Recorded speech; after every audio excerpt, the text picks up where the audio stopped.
This week on Lemon's Car Spotting. Hey everybody, it is Eric and Nick. It is Lemon's Car Spotting. We are going to talk about crappy cars that you've seen. Let's get in. Let's get underway. Let's go. Oh, dude, it's a Daewoo, one of the poster vehicles of the 24 Hours of Lemons. We love defunct car companies. Phil in particular loves Korean manufacturers for some reason, which I gotta say has rubbed off on all of us. I think that I don't know that I would have been as obsessed with Korean cars had it not been for Phil constantly mentioning Korean cars. Daewoo, of course, a huge manufacturer in South Korea, made an attempt to crack into the American market a la Hyundai and Kia. They had three models, the Laganza, the Nubira, and the Lanos, and they existed for what? I mean, 3 years at the most in this market? Maybe? Yeah, 3 or 5 years, something like that. Yeah, and then that was it. I don't know. It's hard to make it in the U.S. Yeah, I mean, especially when you make cars that, I don't know which one this is, frankly. I think this might be a Lanos, but yeah, it's the Lanos. Yeah. What struck me about this photo immediately is that the car looks like something that's not a car. That kind of looks like a helmet, like a football helmet. Yeah, sure. Or yeah. An animal. Not to be racist, but it doesn't look dissimilar from my rice cooker. Yeah. Well, I mean, that's the thing about Daewoo is they make, air conditioners and microwaves. And I mean, there are two big companies in Korea that make everything pretty much, Hyundai and Daewoo. Yeah. And they make everything. So, I mean, the theme's baked into that, no pun intended, but turn it into a microwave or rice cooker or a helmet or some combination thereof. Yeah, indeed. And it bears worth mentioning, we've talked about it before, but Daewoo had this infamous marketing program when they first came out, which was to just give their cars to college girls for the summer. Like it was like the summer of 99 or 2000, whatever it was. And that was their marketing, which, it's as good as idea as General Motors has ever come up with. There were a couple of flaws in this plan. Now, a couple of my friends, because I was in college at the time, a couple of my friends were part of this program. So we had access to a Laganza and a Nubira through my friends. That was the summer of Laganza e-brake turns, let me tell you. But the flaw was, according to Phil, the upper echelons of Daewoo management were going through some legal troubles at the time, and there was a little bit of disorganization. And supposedly, they just reached a point where they had no idea who had the cars or who had returned them, who hadn't. And for years following that, they were finding the cars in drainage ditches and in people's front yards, running the VINs. They were going back to the manufacturer. There was no way to tie them to whichever college girl had crashed it. And it was just a big mess. So if you know any details about that program, we really want to do like a whole feature on it. And if you know any facts or anyone who was involved in that program, let us know in the comments. Yeah. I mean, that was proto 24 Hours of Lemons unintentionally by Daewoo. Yeah, totally. Oh, boy. Next up. Oh, man. That's a big-ass truck. I have to cheat because I don't know big trucks. They all look vaguely similar to me. It's a big D500 flatbed. Pretty cool. Obviously, you couldn't race this in Lemons, but if you rolled into Lemons with your, 1978 Dodge Aspen on the back of this thing, you would be the king of the paddock, I'm pretty sure. No doubt about it. This one's obviously doing some yeoman's work of having tires stored on it, but kind of a stunning photo, by the way, from old trucks of Montana. It's just cool to look at. Yeah, I mean the big sky country, obviously Montana, but Judge Phil being out there in the Denver area, there's a lot of cool stuff just sort of parked in very picturesque locales up there, which is maybe one of the reasons why the Denver Lemons race tends to have a pretty high percentage of interesting cars. Right. So yeah, if you're anywhere up there, or if you're near this vehicle in Montana and want to turn it into the greatest transporter ever, the greatest ramp truck with a Dodge Aspen on the back, this is your starting point. Yep. I don't know if it has a tilt bed. It doesn't matter. You'll figure it out. You'll figure it out. Yeah. Oh man, got ourselves a Ram Charger. Now, when I was in college, I took a criminal justice class, and it was taught by two gentlemen. One was a federal prosecutor, and the other was a federal public defender in criminal court, which was pretty interesting. It was a very cool, difference in perspective. They had tried cases against each other several times, but had this very professional working relationship. And coincidentally, at the time of my class, the prosecutor had a big drug case that was happening in federal court. And he invited everybody from the class to go up and check it out, which I did. And the dude, the defendant, I remember his name. I won't mention it here. I'll tell you later, Eric. But it was a dude wearing a denim shirt with an ascot, snakeskin boots. And the testimony of the day was the time he got pulled over in his Ram Charger. And it was full of kilos of cocaine and guns, which all was present there in evidence. And, after the testimony was done for the day, all the students got to go up and talk to our professor. And he says, yeah, check this out. Look at this gun. Not loaded, obviously. And look, have you ever seen a real kilo of cocaine? Anyway, great day in my education. And I thought well, dude, I mean, the guy was driving a Ram Charger. He's guilty as hell. Yeah. Oh, I can't top that. The only thing I can do is point out this isn't a Ram Charger. It is a trail duster. Dude, the rare Plymouth trail duster. God, does that make you more or less of a drug criminal? Oh, man. I feel like less for some reason. I just love that, of all the things Chrysler has gotten wrong, they've gotten the naming stuff right so many times. So you had the Duster was a model. You had the Feather Duster, which was the extra light, performance one. And then a totally different model you could take off-road was the Trail Duster. And that's freaking brilliant.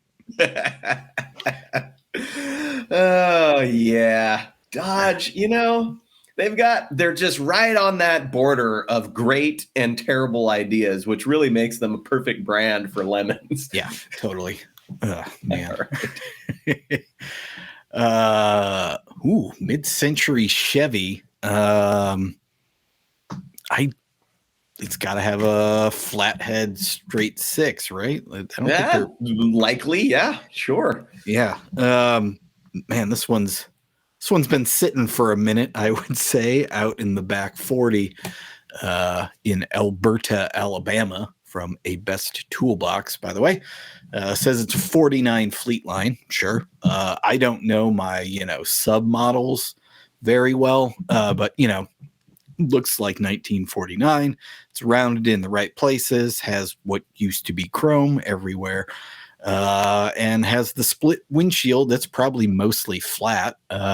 These are, like all cars from this era, super cool to look at. The engine bays are gigantic, so if you wanted to modernize it and put like a small block Chevy in it, it's totally reasonable to do. And there's a weird hood ornament that might be a light. I don't know what the hell's happening there. It looks very clownish. The car most similar to this that we've seen recently in Lemons was a Trapper up there in the Pacific Northwest region, built a 47 Style Master, which he modernized with a straight six from a 70s Nova. Because, it surely would have had a flathead. What's amazing is that car, the 47 Style Master, looks a lot older than this 49 Fleet line. Like this is definitely starting to transition into, I mean, I would have pegged this for an early 50s car for sure. Whereas the 47 Style Master definitely has a 40s vibe to it. So, this is a totally cool car. You can pull a Trapper, upgrade it with modern 1970s Chevy power, and judges will not sweat you at all. Nope. All right, next up, we've got, there we go. Dude, is it a Vega?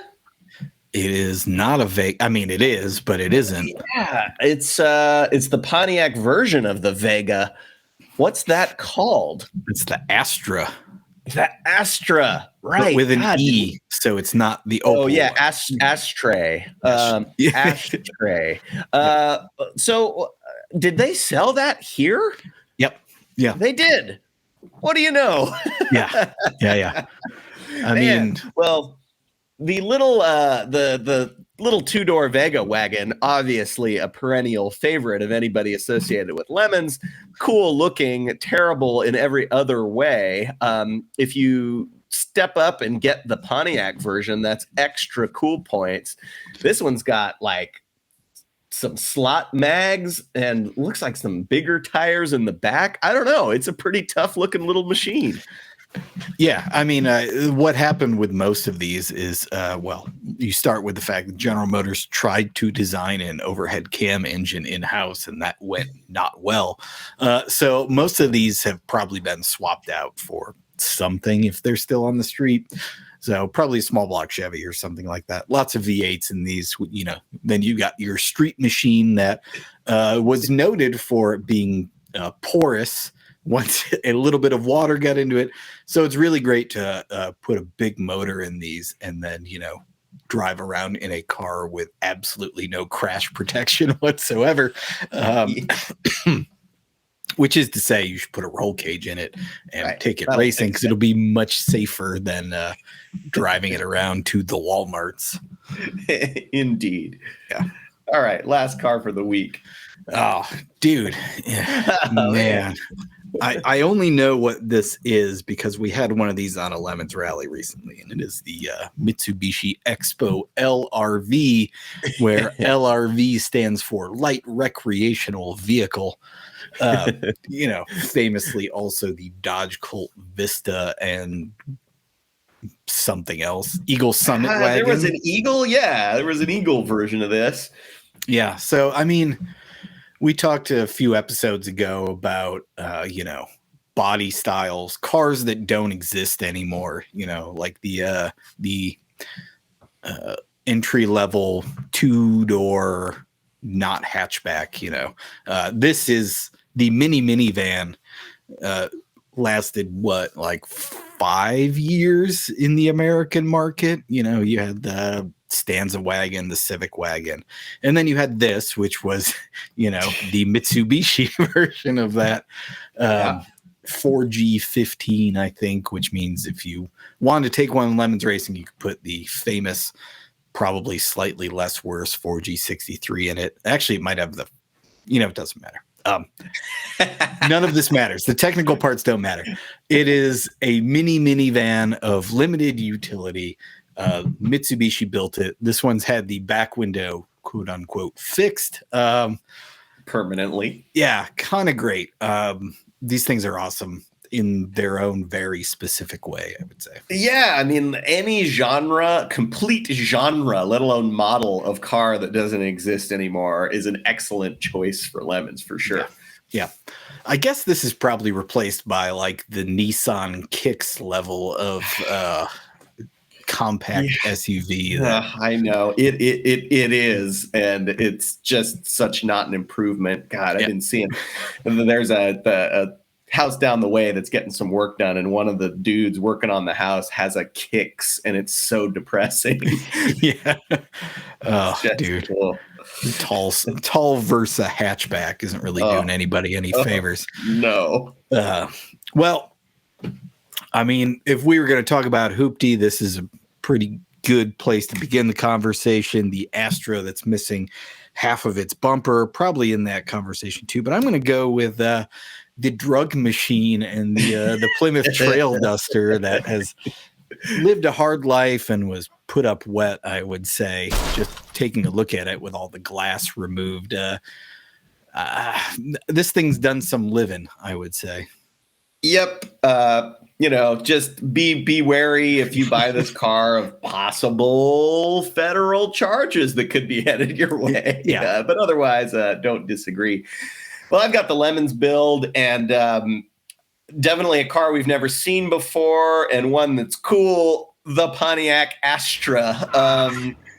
We've seen a couple 3 Vegas, never seen a wagon, although I believe Brett Holdaway is maybe threatening to build one out there in Colorado. Yep. For Lemons. But certainly never seen a Pontiac Astra.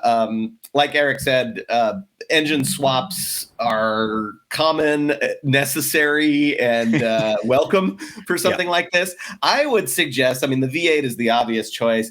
I would suggest, since it's such a small and light vehicle, the good old General Motors Ecotech has proven to be a pretty good choice in Lemons. We've seen Miatas with those. We've seen BMWs with those. They're available. They make decent power, seem to be pretty good on reliability. It'll certainly be better for a Pontiac Astra handling wise than a small block would. So, And since it's an Astra, you probably throw a turbo on that and the judges will be like, yeah, go for it, man. Yep. You be you. Yeah, pretty much. We did have one of the Vega camback wagons that ran a couple of rallies. It ran okay. It's kind of shocking, but this is a great choice for Lemons. Horrible car, forgettable in most ways. Class C and IOE contender pretty much right out of the box. Yep. There you go. See, it's not that hard. Well, while you're building that for your Lemons race, you can also be out in the world taking photos of weird cars, posting them on Instagram, tagging them with Lemons Car Spotting, and we'll talk about them right here. See you next week. That thing is pretty sweet. God, it's just a shame about the Vega because it's legitimately a cool looking car. Yeah. And they forgot to do everything else while they were in there. Just everything else.